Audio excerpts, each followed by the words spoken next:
I'm very honored to present our second speaker, Anna Cavalcanti. Anna Cavalcanti is a professor in computer science at the University of York, where she seeks to validate theories using real-world problems.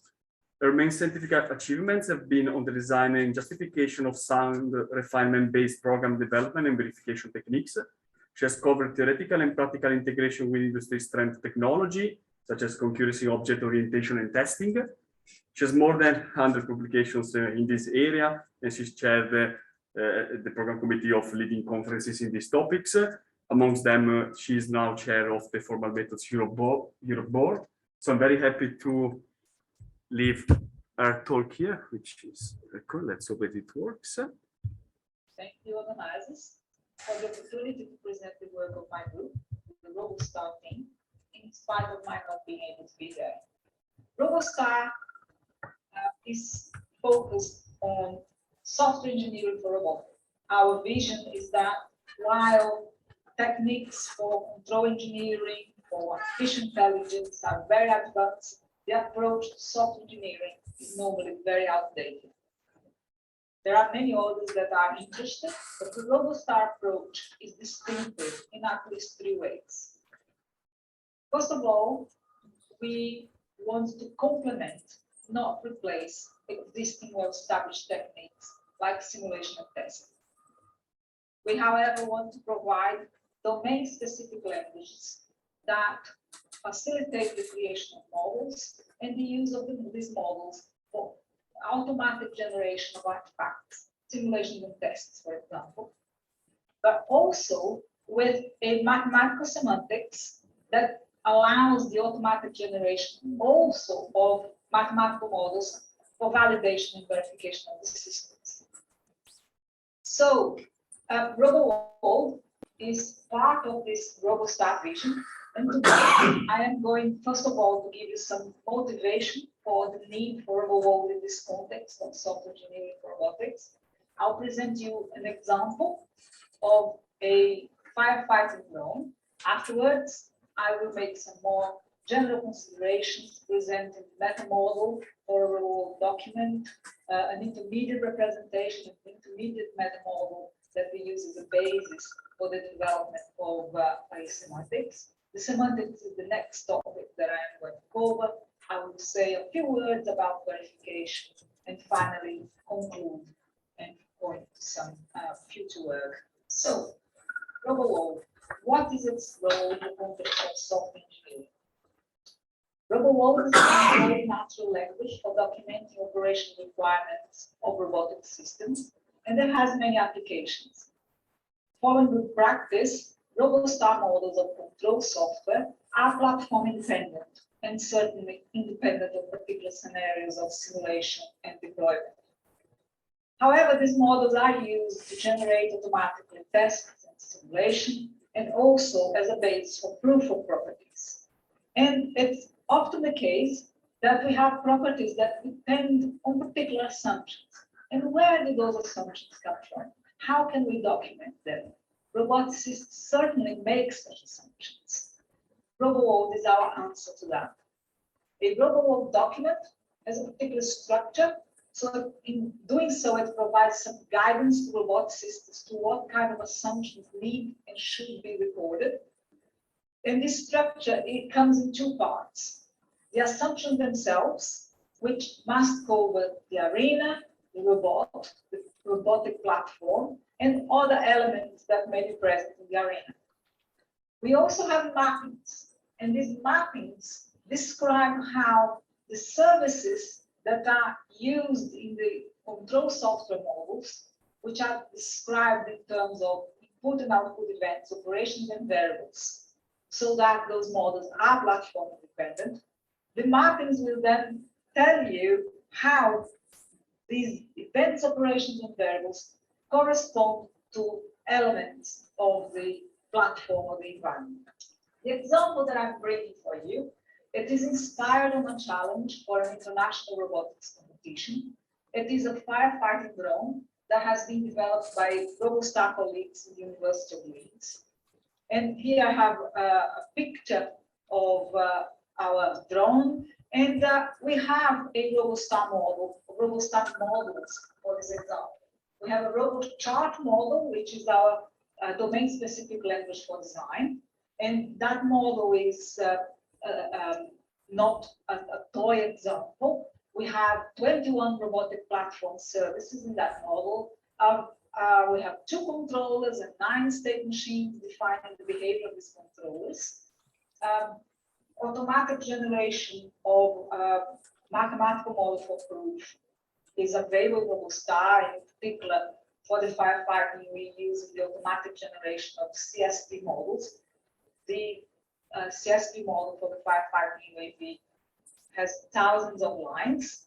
And there are other artifacts, and some more will come related to this example. We have a physical model of the platform, from which we can generate documents using a standard called SDF.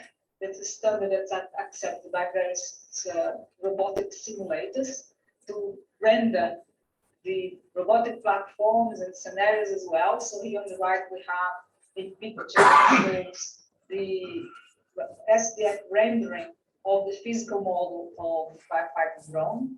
A simulation model written in another domain-specific language called RoboC is being generated.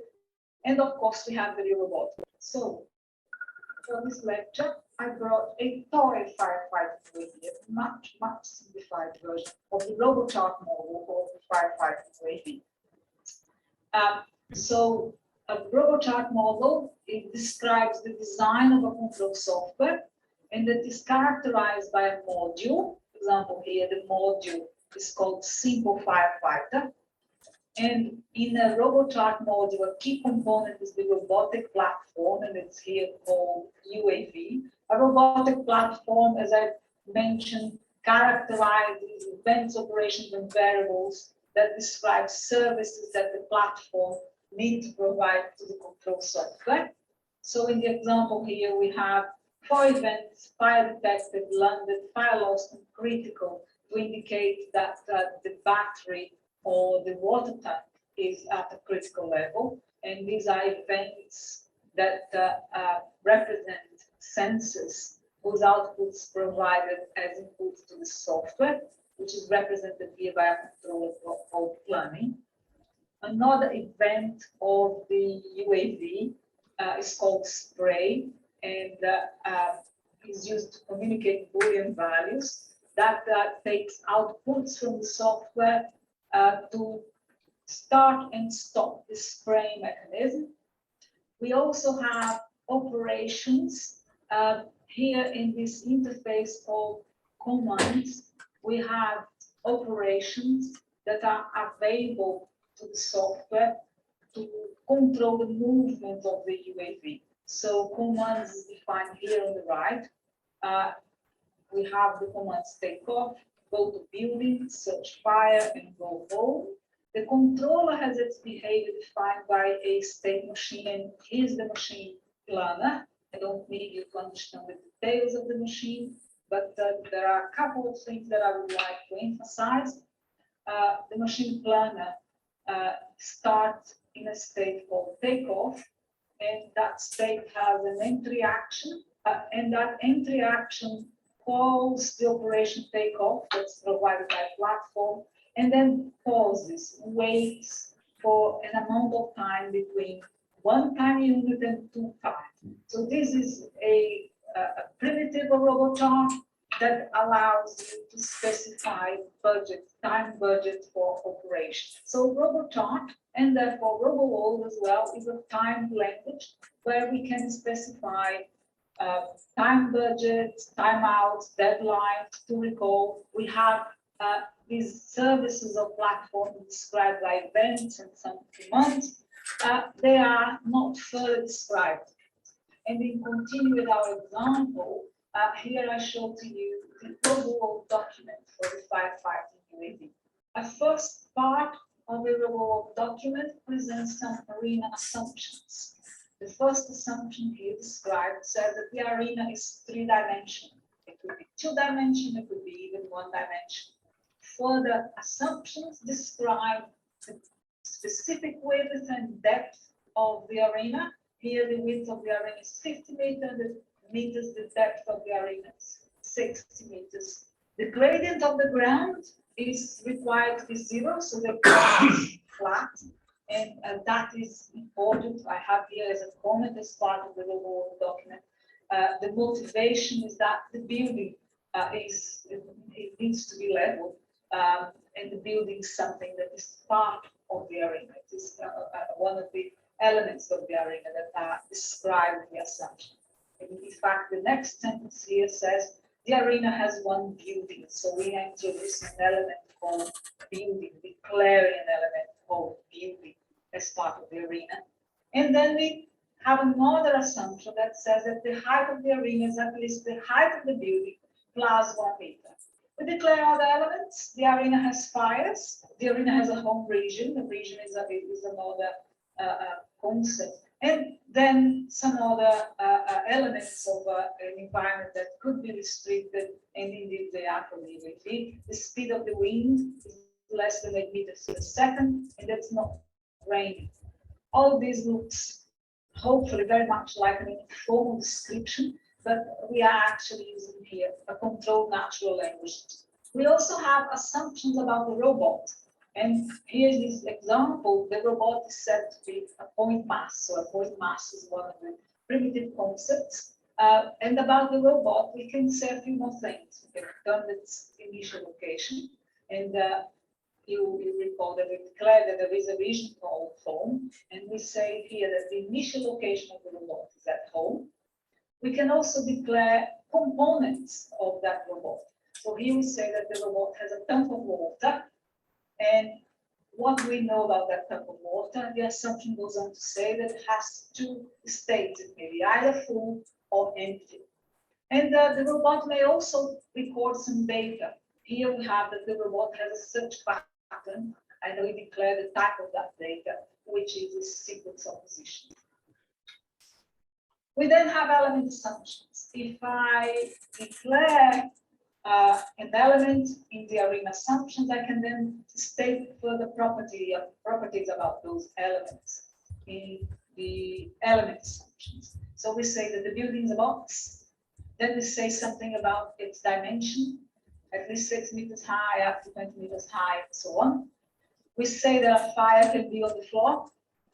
And then we have something perhaps slightly odd, but I recall that this application was developed as part of a competition where an actual arena was developed, and in that competition, the fire was simulated by some heat plates. And then we can tell you, coming from the organizers, a fire is 36 millimeters wide, 60 millimeters high, and 0 millimeters deep. These element assumptions, I can also indicate some properties of regions. So here the home has a particular X width and Y width, but it's on the ground. In the next part of the RoboWorld document, we have the mappings of input and output events, operations, and variables that explain how the service of the platform that they represent relate to elements of the environment and platform. So here are some examples of mappings for input events. The first one is for the event fire detected. And what we say is that the event fire detected occurs when the distance from the robot to a fire is less than or equal to half a meter.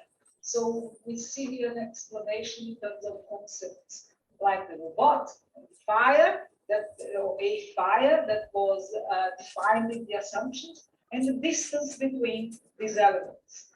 So these are defining input events that are characterizing situations of the scenarios that need to be reported to the control software. We also have an output event. So now we need to understand what's the effect on the environment, on the scenario, when this control software raises that output event. So when the event spray occurs, then we have some conditions, and the robot has a tank of water that's full.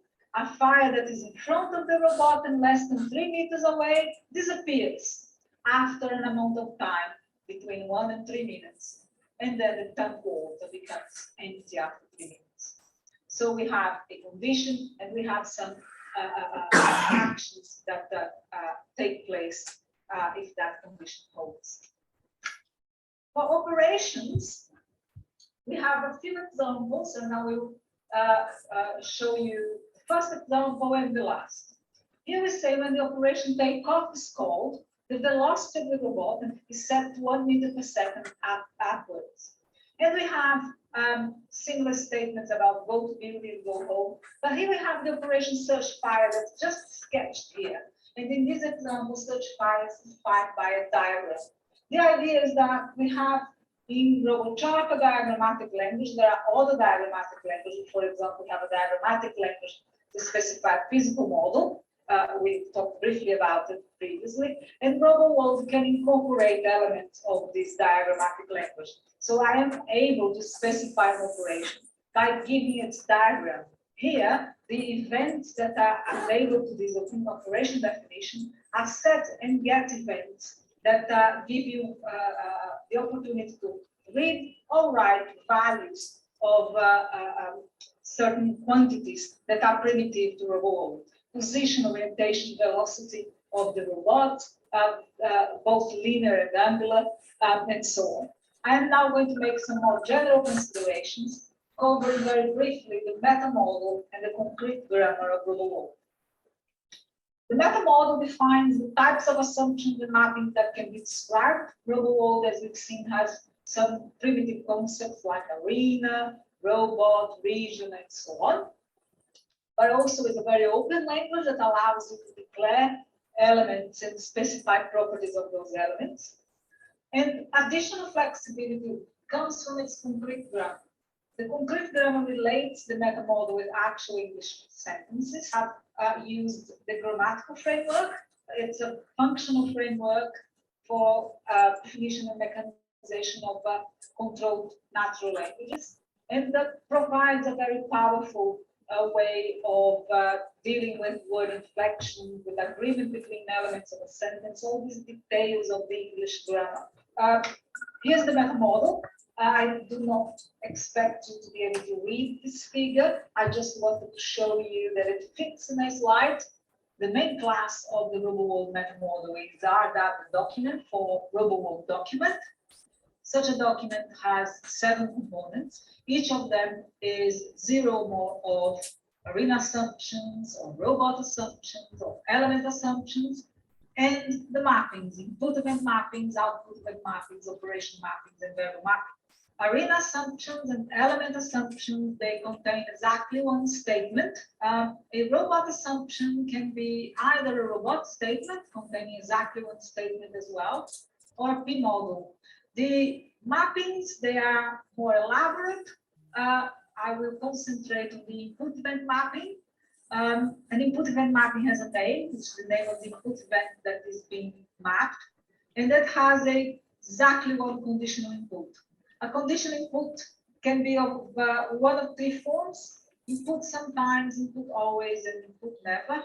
And I have here an example of which one of them. So the input sometimes is what you expect. Here's an example: the event obstacle occurs when the distance from the robot to an obstacle is less than 1 meter. We've seen this example before. I am here now using colors to distinguish some elements of these sentences. So the event and occurs are keywords in RoboWorld. Obstacle is the name of the event that's been defined. And in black here we have a conditional input. The next example, the event angular spin is always available. So is always available is a keyword that's indicating that if the control software needs that input, it is available. And what the control software gets, it's said by divided by the next sentence. It communicates the angular velocity of the robot. And finally, we have the event transfer never happens. And you may ask, what kind of event is that never happens?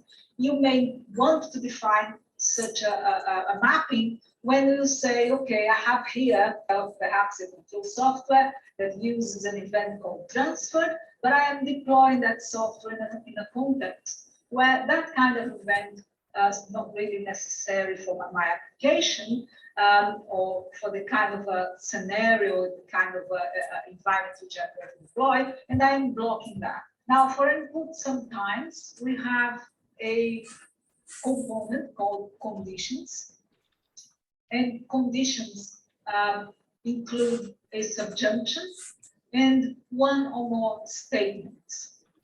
The class statements shown here. It has a number of subclasses corresponding to different forms of statement of the English grammar, passive, active, modal, and so on, that are directly available in the grammatical framework, for example. And here at the bottom, I have an example that shows a condition, an object of the class conditions. We have the subjunction when, and then we have three statements separated by RoboWorld keywords. The first of them is a comma, the second of them is and. So this gives you a brief overview of the meta model of RoboWorld. RoboWorld also has well-formless conditions. What we pose to you is that the fact that we have a controlled natural language with the control and the structure that we provide in our language, we are controlling but also providing guidance to the robotic systems to what needs to be described. And moreover, with the well-formless conditions, we ensure that the descriptions satisfy basic sanity checks. So here are some well-formless conditions. The ground is a region of the arena. So every arena has a ground.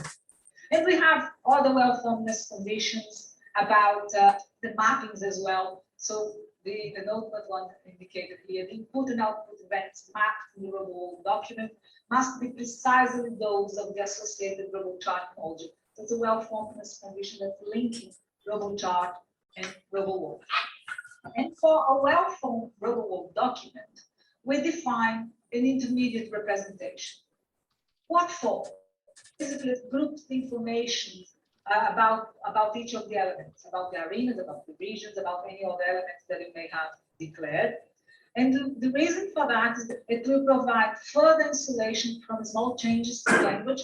So if we extend the language, change the use of a direct to passive voice or allows for both, in general, different phrasing for the same meaning can be hidden by providing a common intermediate representation. So this is important for evolution of the language, and we expect that the language will evolve. And that's also a gateway for semantics in several notation. It facilitates the definition of semantics and also means that from the intermediate representation, we have the potential to define semantics in several notations. And I will talk to you in a minute about this. We have at the moment interest in at least two different forms of semantics. In terms of the semantics, the RoboStar approach is one of unification and integration. All RoboStar notations have a semantics based on process algebras for refinement and the unifying theories of program of Core and Hay. The motivation is that all notations can be used together to specify a comprehensive model for a system. So RoboWorld is no different. Due to the continuous nature of the arena and of movement, RoboWorld documents specify a hybrid behavior where you have continuous quantities and discrete events taking place. We therefore use a process algorithm called sci-fi surface, which builds on circus, which is itself a combination of the very well-known notations for refinement. CSP for reactive systems, and Z for data model. So in sci-fi circles, as in this category of notations, systems and components are specified by processes that interact with each other by events, and these interactions are atomic and instantaneous. These events are CSP or sci-fi circles events, not to be confused with the RoboChart and the RoboWorld events. And because sci-fi surface is a hybrid process algebra, we can also use differential algebraic equations to specify behavior. So in terms of the semantics of RoboWorld, the idea is that we already have a semantics in the timed version of CSP for a RoboChart module. In that semantics, time is discrete. It's a model of control software captured by a process whose visible behavior is characterized by CSP events that represent the services of the robotic platform. So we have this timed CSP process, timed in the sense that's written in the version of CSP called .csp. And what we need to construct then is another process that captures the meaning of the RoboWorld document and that can be integrated with the process for the RoboChart module. The process for the RoboWorld document is composed of two other processes.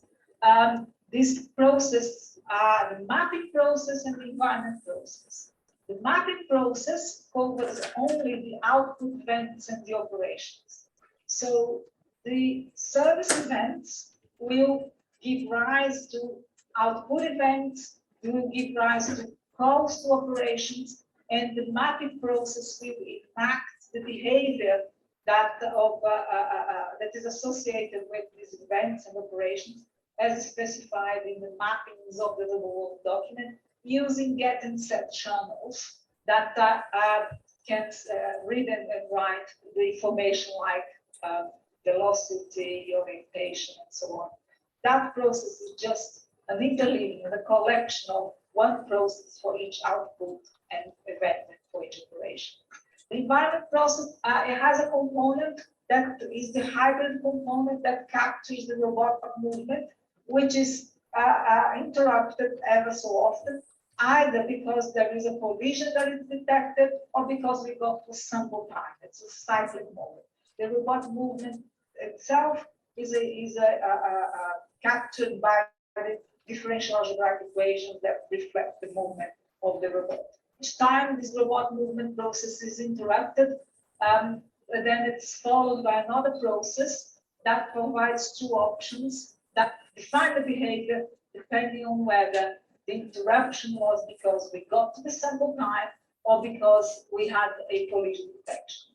In the second case, when it's not the sample time, we had a collision detection. So the behavior of the process just characterizes the situation in which the robot stops because it collided with something. If we get to the sample time, then we have a communication where we raise any inputs that may have been triggered as a result of the robot movement. For instance, if it got close to an obstacle, and then it's time to trigger such an input, and to read as well the get and set information coming from the calls of the operation and raising of output events from the RoboChart module process. And afterwards, the process recurs and goes back to evolve with the robot movement.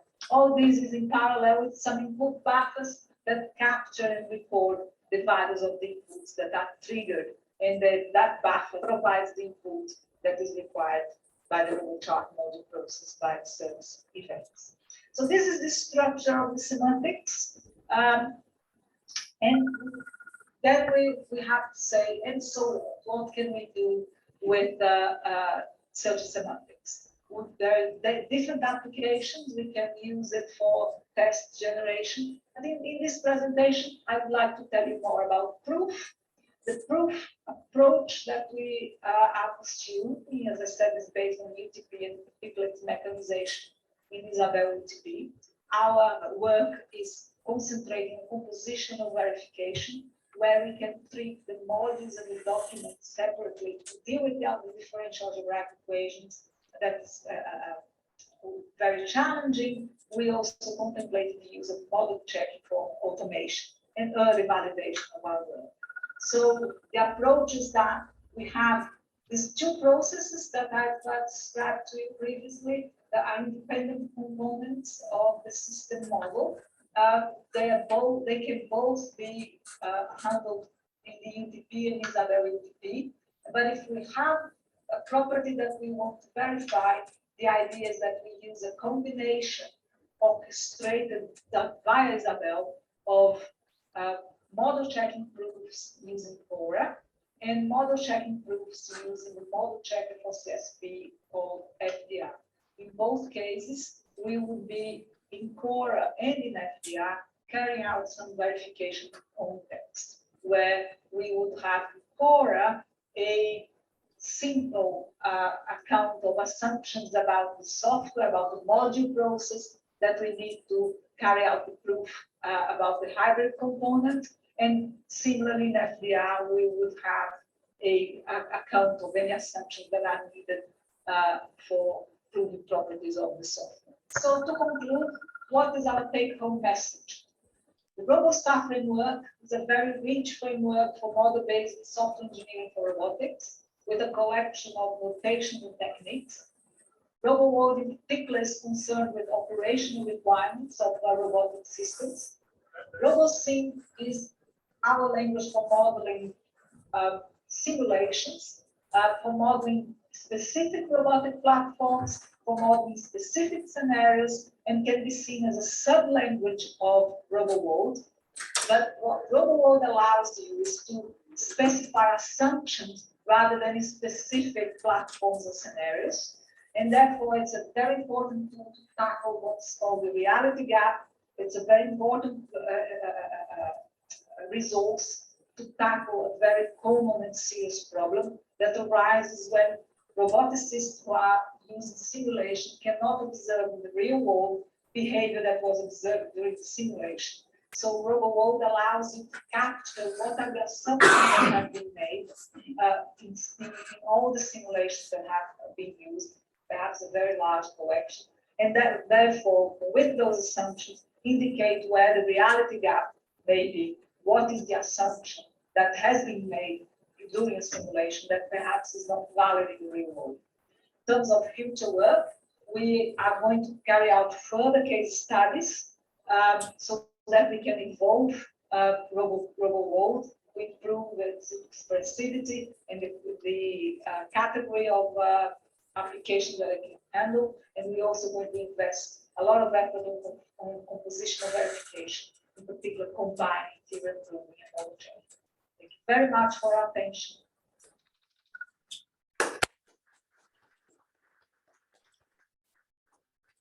Thanks, Anna. Let me just. Okay. Yep. Can you hear us, Anna? Yes, I can hear you. Thanks again for your talk. Are there any questions for Anna? Yeah, go on. Hello, Anna. Can you hear me from back here? Yes, I think I can. It's Max. Nice to see you again. Nice to see you. No, I can't quite see you actually, to be honest. Nice to hear you though. I was interested in the RoboWorld sort of controlled natural language that you showed. And at the end, you said that it's about operational requirements. I was wondering how similar you feel it is to other sort of requirements controlled natural languages, whether it would be easy to convert between other requirements languages that are similarly, controlled natural language looking things. That's a very interesting question. Thank you. I have to be honest and say I haven't considered that point. Of course, there are several controlled natural languages, and with RoboWorld, we have tried to do two things. You will note that several controlled natural languages, they may look very natural to some stakeholders, but sometimes if you know what is the semantic model that's being targeted, and then normally it's some form of automata or action system, you can say, okay, I'm being told about an action system here. It talks about in these states, then we go to that state, and then if there is this event. And so there is that sort of very close connection to particular semantic background. We try to avoid that with RoboWorld. We also try to make sure that we are capturing domain-specific concepts that are available, not in all the natural languages as far as we know, but certainly in some languages, XML-based languages like SDF that I mentioned briefly in the presentation, and URDF and others, and sometimes proprietary languages of simulators as well, but to use to define RoboWorld based on those particular concepts. So the notion of arena, the notion of region, the notion of a robotic platform and sensors and actuators, the issue of the mapping to deal with platform independent applications and so on. This is all very, very perhaps unique to RoboWorld. But that's not to say that I couldn't do any translation. And in fact, the RoboStar approach is very much one of unification and integration, using a variety of model checkers, theorem provers, and so on. But thank you. If you have any particular language in mind that I should consider that relationship with, I'd be very grateful to hear. Thank you very much. Yeah, go on. Hi, Anna. Rafael here.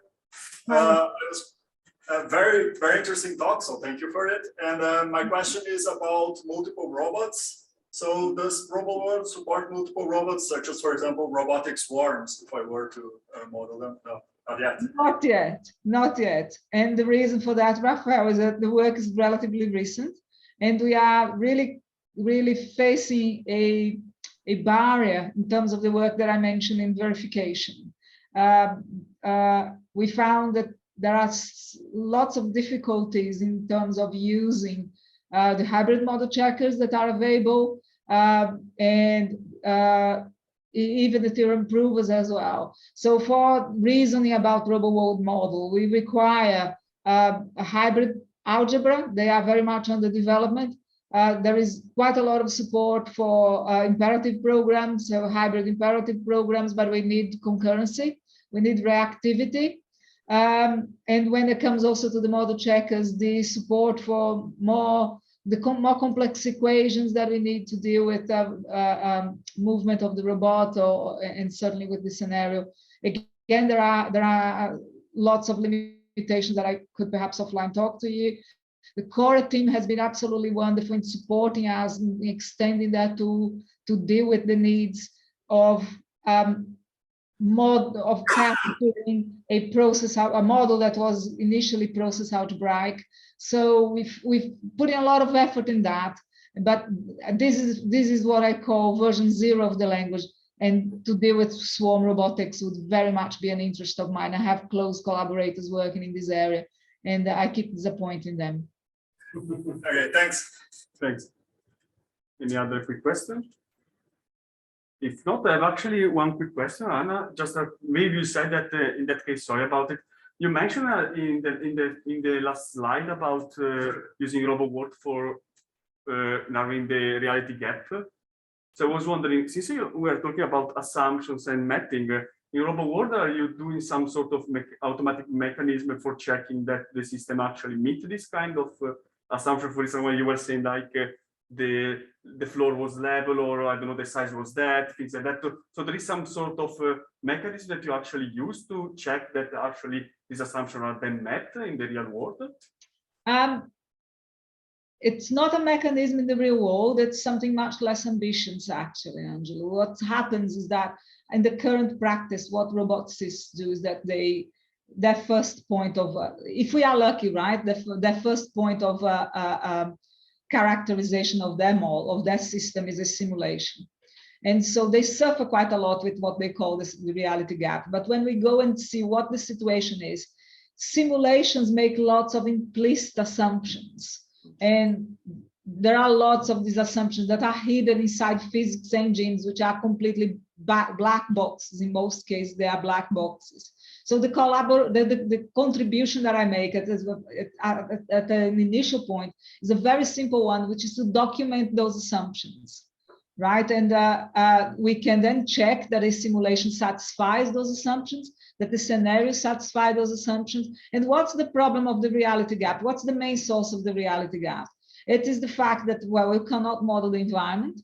When you face the actual environment, there will be discrepancies between what you modeled and in a simulation and what you have in the real world. But those assumptions are completely implicit and hidden. RoboWorld's contribution will be to make them think, guided thinking about them, and have a recommendation that they say, we did assume that, that's not true. Let's take a model-based approach and change the models rather than start fiddling with the code. Yeah, makes sense. Thanks. Thank you very much. So Thank let's you. thank Anna again for the. Thank you very much, everybody. Thanks. I'm really sorry not to be there. Thank you. Thanks, Anna. Thank you much.